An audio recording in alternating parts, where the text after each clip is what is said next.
Good morning everyone. দেখো আজকে হচ্ছে শুক্রবার, সপ্তাহের শেষ দিন। আর আজকে অর্ককে সকাল সকাল অফিস যেতে হতো। আমি কালকে তোমাদের বলেছিলাম, তো 6টার সময় বেরিয়ে গেছে, মানে উঠেছে 5টার সময়। এবার কাকিমা যখন ওকে ফোন করেছিল তখন আমি শুনতে পাচ্ছিলাম, যে আমি বললাম ঘুমের ঘরে কফি করে দেবো, ও বলে তুই চুপচাপ ঘুমা, ঠিক আছে, এরকম উত্তর দিল। তারপর আমি আর বুঝতে পারিনি, ও যাওয়ার সময় আমি বলে গেল, তারপর ঘুমিয়েই গেছিলাম। এবার কাকিমাকে বলে রেখেছিলাম, কাকিমা আমাকে না 8টার সময় একবার ফোন করবে। এমনিতে আমার ফোনটা রাত্রিবেলা আমি সুইচ অফ করে শুই, মানে যেহেতু কারোর যদি দরকার হয় ফ্যামিলি, তাহলে হচ্ছে যে অর্কর ফোন তো খোলাই থাকে, তো অর্ককে কল করতে পারবে। তো আমি সুইচ অফ করে শুই, আমার ফোনটা একটু রেস্টও পায়। তো কালকে ওই জন্য আমি সুইচ অফ করে শুইনি। 8টার সময় ঠিক কাকিমা ফোন করেছে। তারপর কাকিমা একটু কথা বললো, তারপর কাকু একটু দুটো কথা বললো, ঠিক আছে। আমি সবে তো হু হু হু হু করলাম, দিয়ে তারপরে আমি ভাবলাম যে 8টাই তো বাজছে, আমার তো কিছু করারও নেই, আধ ঘন্টা ঘুমিয়েই নি। আধ ঘন্টা কি, ঘুম থেকে উঠে দেখি 10টা বাজছে, 10টা বেজে গেছে, মানে বিশাল বেজে গেছে আর কি। যাই হোক, চলো আজকে প্রচুর ঘুমিয়েছি। ঘুম থেকে উঠে আজকে বাইরে ওয়েদারটাও যখন উঠলাম এরকম একটা ধোঁয়াশা ধোঁয়াশা ছিল, এখন রোদটা উঠেছে। চলো সেসব কথা ছাড়ো, আজকে একটা নতুন দিন, দিনটা খুব ভালো, খুব ফ্রেশ নোটে স্টার্ট করা যাক। কালকে প্রচুর আমার ফুচকা খেতে ইচ্ছা করছিল, মানে পানিপুরি। সেটা আমি খুব কন্ট্রোল করে পানিপুরিটা খাইনি, কিন্তু তার রেজাল্টও পেয়েছি। সকালবেলা উঠে দেখলাম আমার অনেকটা ওজন কমে গেছে। তো আমার মানে যখন আমি কন্ট্রোল করেছি তখন যতটা কষ্ট হয়েছে, সকালে উঠে যখন দেখলাম ওজনটা কমেছে আমার আবার, তখন দেখে খুব আনন্দ হলো। তো ডায়েটটা যদি ঠিকঠাক করে ফলো করতে পারি, তাহলে আমি দেখছি আমার ওজনটা কিন্তু আস্তে আস্তে কমেই যাবে। সকালে উঠেই আমি দেখো 2 কাপ জল বসিয়ে দিয়েছি, একটা কফির জন্য আর একটা হচ্ছে চিয়া সিড ভেজাবো। এইটা কি বলতো, এটা হচ্ছে ডালিয়া করেছিলাম, সেই ডালিয়াগুলো এখানে লেগে আছে। ও বাহ, তোমাদের দেখাতে গিয়ে মরমর করছিল, এই যে উঠে গেল, ভালোই হয়েছে। এটা ডাস্টবিনে ফেলে দেবো। আজ থেকে আবার আমাকে দুটো ডাস্টবিনে ঠিকঠাক করে জিনিসপত্র ফেলতে হবে, শুকা কাচরা আর গিলা কাচরা। যদিও আমার খুব একটা শুকা কাচরা গিলা কাচরার আইডিয়া ছিল না, কিন্তু সারনিতাদের বাড়ি গিয়ে আমার আইডিয়া হয়েছে ওদের কাছে দেখে। ওদের যেহেতু দুটো ডাস্টবিন ছিল, তা আমি শিখেছি যে কোনটা শুকা কাচরা কোনটা গিলা কাচরায় পড়ে। আজকে আন্টি এলে আন্টিকে বলে দিতে হবে যে শুকা কাচরা এটা আর গিলা কাচরা এটা, দুটো আলাদা ডাস্টবিন ব্যাগ দিয়ে এখানে রেখে দিয়ে যেতে। তা আন্টি করে দিয়ে যাবে ওই জিনিসটা। চলো আমার ব্রেকফাস্টটাও ভিজিয়ে দিই। ওটসটা একটু না ভিজলে খেতে ভালো লাগবে না। সকালটা একটু দেরি করে শুরু হলে সমস্ত কিছু দেরি হয়ে যায়, এটা একটা চাপ হয়ে যায়। মানে খাওয়ার যেরকম রুটিন থাকে আর কি, সেগুলো প্রথমে কফি খাবো, তারপরে চিয়া সিড খাবো, তারপরে ব্রেকফাস্ট করবো, এইসব করতে করতে অনেকটা লেট হয়ে যায়। নাহলে এমনি দিন এখন রেগুলারলি আমার 11টার মধ্যে ব্রেকফাস্ট হয়ে যায়। বাট আজকে দেখো না, 10টায় উঠেছি, 11টার সময় তো আমি বোধহয় চিয়া সিডটা খাবো। চলো কফিটা খাই। এই কফির কাপটা হাতে নিয়ে একবার কাকু কাকিমাকে ফোন করি, মানে কাকু কাকিমা বুঝতে পারবে তাহলে আমি কত সকাল সকাল উঠেছি ওদের ওঠানোর পর। চলো আমার চিয়া সিড পর্যন্ত খাওয়া হয়েছে, আমি কাকু কাকিমাকে ফোন করে একটুখানি বকবক করে নিলাম। তারপর আন্টিও চলে এসছে। আর এবার দেখি আমার ধনে গাছ যেটা বসিয়েছি কালকে, ধনে পাতা গাছ, ওইটাকে একটুখানি জল দিয়ে দিই। ওপর থেকে একটুখানি জলটা স্প্রে করে দেবো, রোজ একটু করে জল দিয়ে দেবো, বেশি জল দেওয়ার দরকার পড়ে না, একটু করে ওপর থেকে স্প্রে করলেই হয়ে যায়। গাছটা একটু জল দিয়ে দিলাম, এরপরে বিছানার চাদরটা একটু তুলেই দিই। ভাবছি তুলবো কি তুলবো না, একটু ঝেড়ে দিই, বরং চাদরগুলো থাক, চাদরটা ঝেড়ে দিই, ব্যাস তাহলেই হবে। অর্ক তো একটু পরেই আসবে, আর আজকে তো অনেক সকালে গেছে, এসে খেয়ে দেই ঘুমিয়ে পড়বে। তো ফালতু আর চাদর ভাঁজ করে এখন আর লাভ নেই, এসেই চাদর খুলবে। আর যেহেতু আমার লেট হয়ে গেছে আজকে অনেকটা, ওই জন্য আমি এইসব অজুহাতও দিচ্ছি কিছুটা। দু একটা বাইরে টাওয়েল ঝুলছিল, সেগুলো সমস্ত উঠিয়ে দিলাম। আজকে কাকিমাকে ফোন করেছি। এবার আজকে অর্ক তো সকালবেলা গেছে 6টার সময়, দিয়ে কাকিমা মানে 6টার সময় তো এখানে অন্ধকারই থাকে, দিয়ে কাকিমার খুব চিন্তা হয়েছে আর কি, যে হ্যাঁ কি করে ঠিক করে গেল। তো এসে দিয়ে আমাকে জিজ্ঞেস করছে যে হ্যাঁ পৌঁছে কি মেসেজ করেছিল বাবু। এবার আমাদের মধ্যে না ওরকম ব্যাপারটা নেই যে পৌঁছে হচ্ছে অফিসে পৌঁছে মেসেজ করবে বা অফিসে পৌঁছে কল করবে, ঠিক আছে, কোনো দরকার হলো তাহলে আলাদা ব্যাপার। আদারওয়াইজ আমরা অত বদার করি না, যে ঠিকই আছে, মানে পৌঁছেই গেছে, কিছু দরকার হলে নিশ্চয়ই ফোন বা মেসেজ করতো। তো এইরকম। এবার কাকিমা মা হয়, ঠিক আছে, তো অবভিয়াসলি কাকিমার মনে একটা চিন্তা থাকে। তো আমি বললাম যে তোমার ছেলে কিন্তু আর বাচ্চা নেই, এখন বড় হয়ে গেছে অনেক, অত চিন্তা করার কিছু নেই। দিয়ে কাকু বলছে হ্যাঁ তোর কাকিমার মনে হচ্ছে বাঘে খেয়ে নেবে ছেলেকে, ঠিক আছে, এই সেই। এত হাসি পায়। তাই আমি মাঝে মাঝে ভাবি যে বোধহয় সত্যি মা বাবা হয়ে গেলে বোধহয় সন্তানের প্রতি একটা বিশাল কেয়ার থাকে, মানে সবে কিছুতেই একটা চিন্তা হয়, যেটা হয়তো এখন আমরা বুঝবো না, পরবর্তীকালে আমাদের বাচ্চা হলে হয়তো আমরাও সেটা রিয়েলাইজ করতে পারবো যে এই কেয়ারটার কথা। কি জানে, প্রত্যেকদিন আমার খাবারের মধ্যে একটা গ্যাপ থাকে, যে প্রথমে কফি খাই একটু গ্যাপ, তারপরে চিয়া সিড একটু গ্যাপ। আজকে তো এত লেট হয়ে গেছে, আমি পরপর দেখো আমার খাবারের রুটিন ফলো করে নিচ্ছি। তো চলো এবার আমি ওটসটা খেয়ে নিই। সকাল থেকে আমি এই মিলটার জন্যই অপেক্ষা করি, এটা খেতে এত ভালো লাগে না, দারুণ লাগে। দারুণ খেতে। কাকিমার একটা বিয়ে বাড়ি আছে, কাকিমা তাতে সোনা পরবে না, ঠিক আছে, কোনো একটা এমনি জুয়েলারি পরবে, জাঙ্ক জুয়েলারি এরকম টাইপের। তো কাকিমা এত বোকা, আমাকে দুদিন আগে বলতে হয় তো, তাহলে আমি একটা কিছু কিনে পাঠিয়ে দিই। দিয়ে আমি বলছি যে কবে তোমার, বলছে সোমবার দিন আছে। সোমবার দিনের মধ্যে তো যাবেই না, আজকে শুক্রবার হয়ে গেল, তবুও দেখি যদি কিছু পাঠাতে পারি। কাকিমা এত বোকা না, আগে বললে তো আমি পাঠিয়ে দিই, এটা ম্যাচিং করে কিছু, যে এই শাড়িটা পরবে হ্যাঁ ম্যাচ করে কিছু পাঠিয়ে দিই। কাকিমা এরকমই। বাবা আমার বর চলে এসছে এত তাড়াতাড়ি, আমি তো এক্সপেক্টই করিনি। আমি তো ভেবেছিলাম এই 1:30 বলেছে মানে 2:30টার আগে আসবে না। বাহ, ঘুম পাচ্ছে আজকে। আর বলিস না, তোর মা 8টার সময় ডেকেছিল, ঠিক আছে, দিয়ে আমি হু করলাম, দিয়ে আমি বললাম 8 ঘন্টা শুয়ে নি। দিয়ে ঘুমটা যখন খুললো চোখটা, তখন দেখছি 10টা বাজছে। হ্যাঁ আমি ওটস ফোটস খেয়েছি। তোর খিদে পেয়েছে? তাই তুই চান করে আমি তোকে খেতে দিয়ে দিই। এখন তো আমি খাবো না, একটু পরে খাবো। অর্ক এসে ঠাকুরকে পুজোও দিয়ে দিল। অর্ক খুব ভালো ছেলে বাবা। অর্ক বলছিল আমার সাথে খাবে, কিন্তু আমি তো একটু আগেই ব্রেকফাস্ট করেছি, আজকে আমার উঠতেও দেরি হয়ে গেছে, আর ও তাড়াতাড়ি চলেও এসছে, আমি এক্সপেক্ট করিনি। এখন 1টা বাজে, ও চলে এসছে তার মধ্যেই। তো আমি বললাম যে দেখ ওর ঘুমও পাচ্ছে, ঠাকুরকে জলটা দিয়ে দিল, এটা একটা নিশ্চিন্তি, এবার একটুখানি খেয়ে দে ঘুমা। আমরা তো কালও খেতে পারবো একসাথে, পরশুও খেতে পারবো। এবার আমি যদি এখন ওর সাথে খাই তাহলে আমার শরীরে অস্বস্তি হবে, আর ও যদি এখন না খায় তাহলে ওর শরীরে অস্বস্তি হবে। আমি বললাম যে ঠিক আছে, একসাথে খেতে হবে, এর কোনো মানে নেই, কালকে বরং একসাথে খাবো। অর্ক একসাথেই খেতে চায় সবসময়, মানে এরকম আলাদা আলাদা খেলে আর কি খুব একটা পছন্দ করে না। বাট ঠিক আছে, আজকেও খেতে একটু ঘুমাকো, রেস্টের দরকার আছে। আর আমি যেহেতু অনেকক্ষণ ঘুমিয়েছি, আমার মানে এখন খেয়ে ঘুমানোর কোনো ব্যাপার নেই। চলো, ডিমের ঝোলটাও গরম হয়ে গেছে, বেচারা কোন সকালে উঠেছে। এই যে ডিমের ঝোল, ঝিঙে পোস্ত, আর এটা ভাত বলতে যাচ্ছিলাম, ডালিয়া। অর্ক খেয়ে দিয়ে শুতে গেল একটু, আর আমার ভিডিওটা হয়ে গেছে এডিট, এবার এটা সেভ হতে দিই, ততক্ষণ আমি একটু গ্রিন টি খাই। আমার ভিডিওটা যতক্ষণ প্রসেস হচ্ছিল, সেভ হচ্ছিল, ততক্ষণে আমি চান টান করে নিয়েছি একদম। আর দেখো আমার খাবারও নিয়ে নিয়েছি, কি আছে মেনুতে তোমরা তো জানোই। চলো এবার চটপট খেয়ে নিই, খিদে পেয়ে গেছে এবার আমার। চলো, আমি অনেকক্ষণ বসে বসে টিভি দেখলাম, বেশ ভালো লাগছিল টিভি দেখতে। এরপরে একটুখানি গিয়ে শুই। আর অর্ক এসে তখন থেকে শুয়েছে, হ্যাঁ তখন ঘুমায়নিও, কিছুক্ষণ পরে ঘুমিয়েছে হয়তো, কিন্তু এখনো কই ওঠেনি। তো আমি ভাবলাম নিজে নিজেই উঠে যাবে, ওকে জিজ্ঞাসা করলাম যে তোকে কি তুলবো, বললো না তোলার দরকার নেই, আমি ঠিক উঠে যাবো। অনেক সকালে উঠেছে তো, কিন্তু এতক্ষণে তো উঠে যাওয়ার কথা ছিল, 5টা বেজে গেছে। এবার আমার একটু ঘুম পাচ্ছে। আমি ভেবেছিলাম যে সকালে তো প্রচুর ঘুমিয়েছি, আজকে ঘুমাবো না আর মনে হচ্ছে 1 ঘন্টা একটু চোখ বুঝতে হবে। চলো একটু শুয়ে পড়ি। Good evening everyone. দেখো আমি ঘুম থেকে উঠেছি, আর ঘুম থেকে উঠেই অর্ক বললো চ আজকে তুই আমার সাথে গিয়ে একটুখানি বাজার করে নিয়ে আসি। ওই হাট বসে না, তোমাদের হাটটাও দেখাবো। বাবা আসছি, তো চলো যাওয়া যাক, গিয়ে একটুখানি কিছু সবজিপাতি শেষ হয়ে গেছে, নিয়ে আসবো। অর্ক ঠিকই বলেছে, আমারও সবসময় এটাই মনে হয়, হাট বসেছে শুক্রবারে বক্সিগঞ্জের পদ্মাপাড়ে, কারণ হাটটা এখানে শুক্রবারেই বসে। ছোটবেলায় বাড়িতে যখন ছিলাম কখনো হচ্ছে যে ওই সাইডে হাট দেখিনি, আমাদের ওখানে হাট বসতো না কিছু, কিন্তু এখানে এসে হাট বসা থেকে আমি অবাক হয়ে গেছিলাম। তারপরে দেখলাম যে এখানে মানে সব জায়গাতেই এরকম হাট বসে আর কি। তো চলো তোমাদেরকেও দেখাবো হাটটা। স্কুটারে করে কি পুরোটা ঘুরে যাবে, না স্কুটারটা এক জায়গায় পার্ক করে ঘুরতে হবে? সেটাই ভাবলাম যে স্কুটারে করে কি করে কিনবো, এত লোকের ভিড় হয়, স্কুটারটা পার্ক করতে হবে।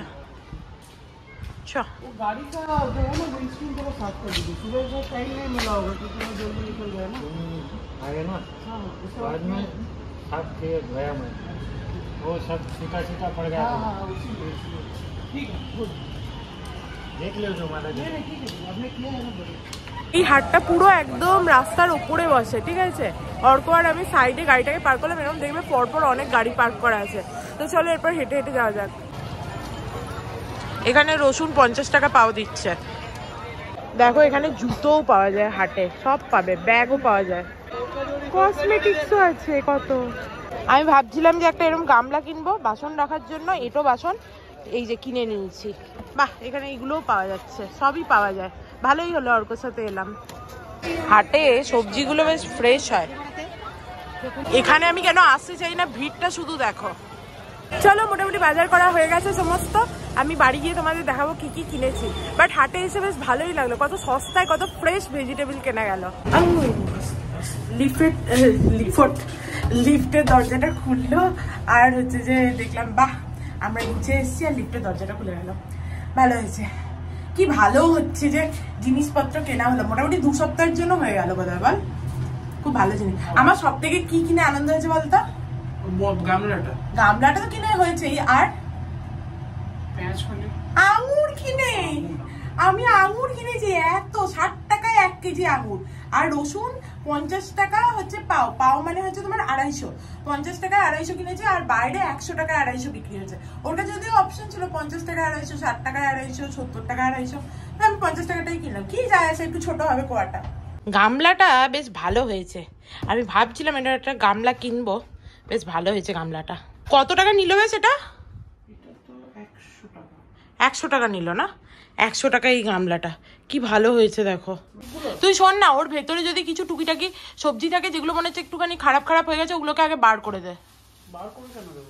আরে ওগুলোকে বাইরে বার করে দে আগে, তারপরে বাকি ভালোগুলো নিচে রাখবো, বুঝতে পেরেছিস? সে যাই হোক, এমনি আগের গুলো বাইরে বার করে দেয়। 60 টাকা করে কেজি আঙুর দিচ্ছিল। আঙুরগুলো কি ভালো দেখো। আমি বললাম যে আধা কিলো দিতে, বলছে ম্যাডাম আধা কিলো কে খায়, 60 টাকা করে কেজি 1 কিলো নিয়ে যান। দিয়ে নিয়েই এলাম। আমার শুধু ভয় লাগে পচে টচে না যায়। বাট আঙুর খেতে আমরা দুজনেই ভালোবাসি। হ্যাঁ, খেতে ভুলে যাই, এটাই যা। হ্যাঁ, পেঁয়াজ শাকটা কি সুন্দর দেখো, একদম ফ্রেশ চকচক করছে পেঁয়াজ শাকটা। দেখো অর্ক মিক্সড স্প্রাউট খাবে বলে এটা কিনে এনেছে 500 গ্রাম। আমি যদিও কিনতে বারণ করছিলাম যে কিনিস না, বাট অর্ক বললে ভালো করে ধুয়ে নেবো করে জোর করে নিয়ে এসছে। দেখো শিম নিয়ে এসছি। এখানে শিমকে কি বলে বলো তো? পাপড়ি বলে শিমকে। কুমড়োটা বেশ ভালোই কিনেছি, কুমড়োটা খারাপ হয়নি। পরে আর একটা লোকের কাছে দেখে মনে হলো ওটা বেশি ভালো ছিল। হাটে সব জিনিসই কম দামে পেয়েছি, শুধু লেবু কিন্তু সেই একই দাম, ঠিক আছে, 10 টাকায় 2টো। তবুও লেবু আমার লাগে যেহেতু নিয়ে এলাম। ভবসাগর তারণ কারণ হে, রবিনন্দন বন্ধন খণ্ডন হে, শরণাগত কিঙ্কর ভীত মনে, গুরুদেব দয়া কর দীন জানে।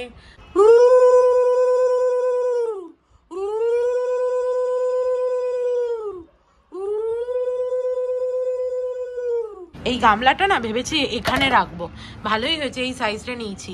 আমি ভাবছিলাম এর থেকে আর একটু বড়টা নেবো, তাহলে বেশি মানে জায়গা খেত। এটা একদম পারফেক্ট হয়েছে আমার ব্যালকনিতে। আমি এই গ্রিন টিটা করছি, সকালের টি ব্যাগটা ফেলার জন্য রাখলাম। দিয়ে আমার মনে পড়লো আগে আমি ভাবতাম যে যেহেতু টি ব্যাগটা জলের মধ্যে ডিপ করা হয় তো ওটা গিলা কাচরা হবে, ঠিক আছে, কিন্তু না, ওটা হচ্ছে যে শুকা কাচরা হবে, কারণ ওই টি ব্যাগটা পরে তো শুকিয়ে যায়, ওই জন্য ওটা নাকি শুকা কাচরা হবে। এগুলো আমি সব শিখে এসেছি ব্যাঙ্গালোর থেকে, এগুলো আমি জানতাম না। চলো, হয়ে গেছে আমাদের। হ্যাঁ, একদম গরম হয়ে গেছে। আগে এইরকম যদি আমি কাপ কিনতাম না, তাহলে এই গোল্ডেন কালারের এইটা দেখতাম জ্বলে যেত, মানে মাইক্রোওভেনে দিলে দেখতাম পুড়ে যেত। বাট এইটা আমি ভয় ভয় দিলাম, এই গোল্ডেনটা বোধহয় ভালো, দেখো কিছুই হয়নি। দেখো কেকটা খেয়ে খেয়ে এতটা কেক উঠে গেছে। চলো একটু খাই। কেকটা এত ভালো হয়েছে, অর্ধেকের একটু বেশি আছে কি? হ্যাঁ, একটু বোধহয় বেশি আছে। এত ভালো হয়েছিল না কেকটা, দারুণ হয়েছে। সেলফ হেল্প আমি দিতে পারবো না। একে তো তুই সমস্ত চা ফেলেছিস, আমার মাথা খারাপ করে দিয়েছিস, সোফা থেকে আরম্ভ করে কেকের ওপর থেকে আরম্ভ করে এমন ভাবে বাটিটা রাখলি কেকের যে ওটা আমি রাখলাম। তুই ফোনে এমনই হচ্ছে যে বেঘরে কথা বলছিলি, ঠিক আছে, একে তো সকালবেলা উঠে অফিস গেলি, তারপরে এসেও বাড়িতে হচ্ছে যে ফোনের শেষ নেই। আমি কি কিছু বলেছি? তুই আমার মুখ খোলাস না একদম। এইটুকুনি মুসুরি সেদ্ধ ফ্রিজে রাখা ছিল অনেক দিন ধরে, দিয়ে আজকে ভাবলাম দেখো একটুখানি পেঁয়াজ দিয়ে দিয়েছি, পেঁয়াজ কুচিয়ে অল্প করে, যে আমরা দুজন মিলে খেয়ে নিই। যদিও আলু আছে, খেতে চাইছিলাম না, বাট সেদিন বানিয়েছিলাম, মানে আর কতদিনই বা রেখে দেবো, আর কী বা হবে, দুজনে খেয়ে নিই, অল্পই আছে। নে খা তুই।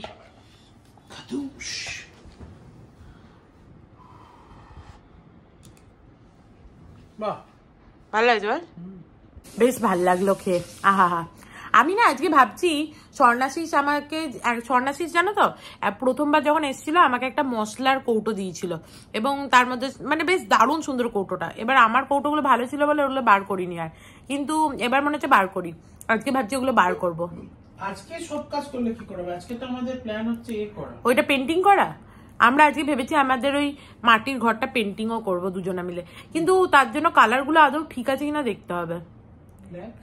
দেখি যদি ভালো থাকে তাহলে পেন্টিং করব, আর নাহলে অবশ্য ওটা বার করতে কতক্ষণই বা লাগবে, জাস্ট বক্স থেকে বার করা তো, আন্টিকে ধুতে হবো খুলে খুলে ব্যাস। দেখো তোমাদের বললাম না স্বর্ণাশিস দিয়েছিল এই যে মশলা রাখার কৌটো, এইটা এত সুন্দর, এটা কি বলবো। এর উপরে একটা লাগানোর এরকম ইয়েও আছে, হ্যান্ডেল মতো, এটা লাগিয়ে নিতে হবে। যাই হোক কি সুন্দর দেখো, এটা এবারে আমি ইউজ করবো ভেবেছি।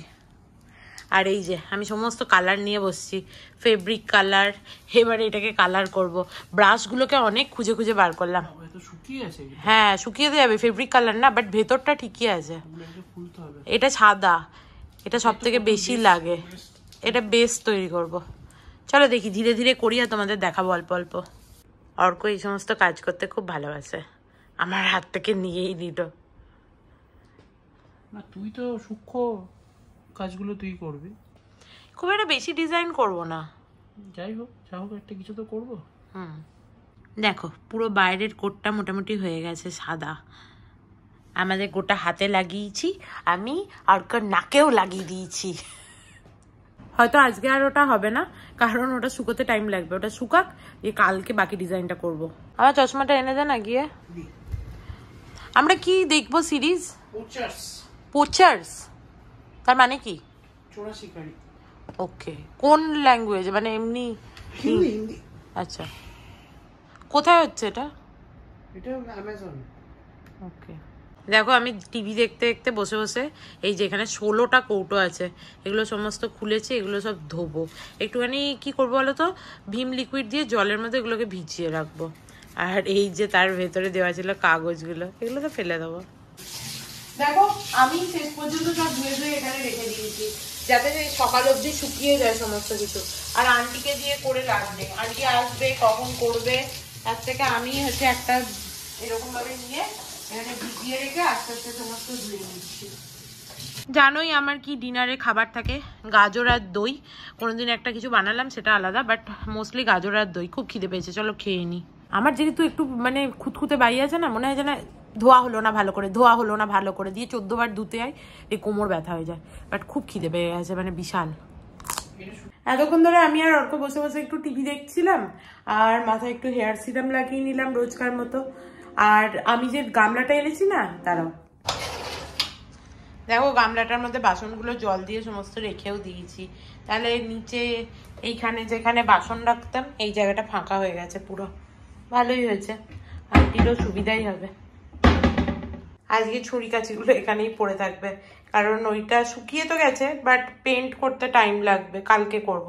আজকে অনেকটা রাত হয়ে গেছে আর ইচ্ছা করছে না পেন্ট করতে, তবে জামা কাপড়গুলো ধুতে দিতে হতো, সেটাই ভাবছি ধুতে দিয়ে দেবো, ধুতে দিয়ে দিই জামা কাপড়গুলো।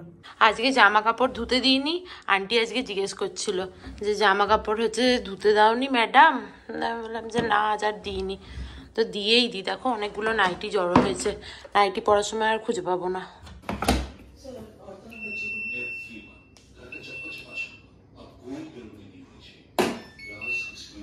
চলো হয়ে গেছে, আগের বারের হ্যান্ড ওয়াশের জারটা শেষ হয়ে গেছে। প্রত্যেকবার হ্যান্ড ওয়াশ শেষ হয়ে গেলে আমি এই জারগুলো আন্টিকে দিয়ে দিই, কি করব এত জার নিয়ে আমি।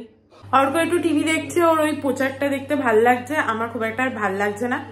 যাই হোক চলো আজকের মতো ভিডিওটাকে এখানেই এন্ড করছি।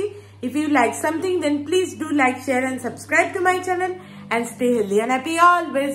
Love you. Bye bye.